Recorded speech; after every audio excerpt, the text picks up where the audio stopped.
তোমরা কয়জন সুনিতা উইলিয়ামস কি চিনো? ইন্ডিয়ান কোটিপতি, আমেরিকান অরিজিন। লাস্ট 6 মান্থস সেই স্পেসে পড়ে আছে। তোমরা কি জানো? কয়জন জানো? সুনিতা উইলিয়াম নিয়ে কেউ জানো? একজন হাত তুলতে পারবা? একজন?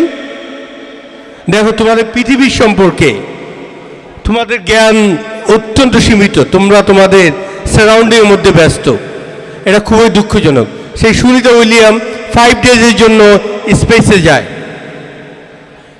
তারপরে তাদের যেই স্পেস যেই ক্রাফট আছে সেটা নষ্ট হয়ে যায়, সে বের হতে পারে নাই। আজকে 5 মান্থ সে ওখানে। এখন স্পেস এক্স এবং নাসা মিলে নতুন নভোযান তৈরি করতেছে, যেটা ফেব্রুয়ারিতে গিয়ে তাকে স্পেস থেকে নিয়ে আসবে। আর যারা স্পেসে যায় তারা মেডিসিন খেয়ে থাকে। একটা মেডিসিন খেলে 1 মাস 2 মাস এরকম চলে যায়। হ্যাঁ, খাবার খেতে হয় না, খাবারের কোনো সমস্যা নেই।